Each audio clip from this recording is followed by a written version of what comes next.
Bonjour à tous. Je suis assez content de passer après un prospect et un client. Je trouve que c'est un bon positionnement. Nous, Prose, nous sommes éditeurs de logiciels et notre métier, c'est de vous aider à offrir le bon prix au bon client au bon moment. On s'appuie pour ça sur des algorithmes d'intelligence artificielle. On a commencé à l'origine il y a 30 ans par le pricing des billets d'avion. D'ailleurs, on en price aujourd'hui plus de 60% dans le monde. Puis on a décliné ce savoir-faire sur l'ensemble des autres secteurs, manufacturing, retail B2B, assurance, enfin bref, on a fait tous les autres secteurs, à part le secteur public qui n'a pas beaucoup de problèmes de pricing apparemment. Et ensuite, on a racheté un configurateur commercial qui nous permet d'automatiser les négociations commerciales et c'est un moteur français qu'on a racheté à Toulouse. Donc voilà, notre mission, c'est bien de tarifer, de configurer et de vendre vos produits et vos services dans un environnement évidemment omnicanal avec rapidité, précision et cohérence. Donc ça, c'est notre leitmotiv. Et en fait, tout ça, ça vient d'où ? Ça vient d'un constat, c'est que l'acheteur B2B a complètement changé dans les 10 dernières années. Il a été beaucoup influencé par ses expériences personnelles d'achat sur le web, via Amazon, Fnac, Darty, Rue du Commerce et autres. Je dois en oublier sûrement. Et donc, il a pris des habitudes d'achat personnelles qui l'ont influencé dans sa démarche d'achat B2B. Donc ce qu'il attend maintenant, c'est de la vitesse, qu'on réponde très vite à ses appels d'offres, qu'on réponde très vite à ses demandes de cotation. Il y a aussi un autre phénomène qui est que la confiance de ces acheteurs s'attache plus à des tarifs qui sont issus d'algorithmes et de calculs que de tarifs qui sont présentés purement et simplement. Et enfin, les acheteurs ont de plus en plus la volonté d'avoir du self-service, même en B2B, c'est-à-dire de pouvoir consulter des moteurs de tarification chez ses fournisseurs rapidement. Donc en fait, cette évolution dans les processus d'achat en B2B ont créé le fait que Prose décolle énormément en termes de chiffre d'affaires et de revenus, parce que la demande est très forte maintenant pour s'équiper de logiciels de tarification. On a même d'ailleurs des acheteurs qui s'équipent de nos outils pour améliorer leur performance d'achat. Donc en fait, là, je résume un peu ce que je viens de dire, c'est-à-dire que, grosso modo, on a tous les canaux, que ce soit des canaux directs, des canaux d'achat sur Internet, via mobile. Donc tous ces canaux-là se retrouvent et toutes les attentes des clients sont les mêmes. C'est-à-dire que ce qui est très important pour les acheteurs, c'est d'avoir une expérience client qui soit fluide, simple, rapide, comme je l'ai dit, qui soit personnalisée. La personnalisation des offres en B2B devient quelque chose de clé. Donc il y a à la fois la personnalisation et la rapidité, donc ce qui crée le besoin de recourir à des logiciels comme les nôtres pour pouvoir à la fois être rapide, personnalisé et au bon prix. Et enfin, une expérience client qui soit aussi scalable, c'est-à-dire ce que je fais sur une fois, je dois pouvoir le faire 100 fois. Ce que je fais sur un devis de 10 000 euros, ça serait bien que je puisse le faire sur un devis de 100 000 euros, 1 million. Donc, c'est toutes ces notions de rapidité, de personnalisation et de scalabilité des offres fait que des logiciels d'automatisation de ce pricing et de ce quoting deviennent très importants. Donc ça, c'est ce que je vous disais au début. Nous, on a commencé sur la partie droite du slide, par l'aérien, et on a commencé à pricer des billets d'avion. Ça, c'était il y a 30 ans, c'était l'origine de Prose. Puis on a décliné ce savoir-faire sur tous les autres domaines. Les domaines où on est particulièrement actif en Europe, c'est le domaine de gauche, tout ce qui est industrie. On a beaucoup de demandes. Vous verrez dans les quelques cas clients que je présente, il y a beaucoup d'industriels qui s'intéressent à ces outils de pricing et de quoting. Les services B2B, et notamment le retail B2B, sont aussi très présents. Là, je voyais la présentation de Sonepar. C'est vrai que ça fait rêver parce que c'est exactement dans notre cible. On fait aussi beaucoup de business dans le domaine de la chimie et dans le domaine de l'énergie, qui ont des contraintes de pricing importantes. Et puis, il y a le domaine food et CPG qui est aussi un vertical important pour nous. Donc là, on a des clients un peu partout dans le monde, pas mal en Amérique du Nord, mais on fait le tiers de nos chiffres d'affaires en Europe, il faut le savoir, avec beaucoup de clients aussi en Europe. Et on gère des volumes de transactions importants. Il faut savoir que, par exemple, dans le domaine de la location de voitures, que vous voyez avec Avis et Hertz, on gère plus d'1 milliard de demandes de prix par semaine. Donc, c'est vraiment des transactions très, très importantes. On est aussi présent dans le domaine high-tech. J'ai vu qu'Adobe participait dans le sponsoring de cette journée. Adobe est un client pour son pricing et pour son quoting de Prose. Office Depot est un très très gros client US de Prose également.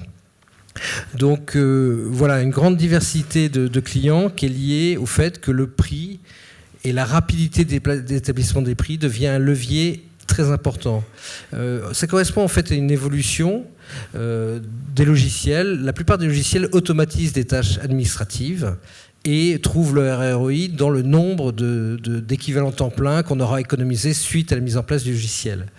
Nous, ce n'est pas notre cas. Nous, on s'attaque directement au chiffre d'affaires et à la marge. C'est-à-dire que la mise en place de nos solutions doit augmenter la marge et le chiffre d'affaires. Et ça se vérifie très vite, ça se vérifie très rapidement, et l'impact est très rapide. Donc c'est pour ça que le ROI des logiciels de pricing est rapide, et c'est pour ça qu'ils sont très demandés sur le marché.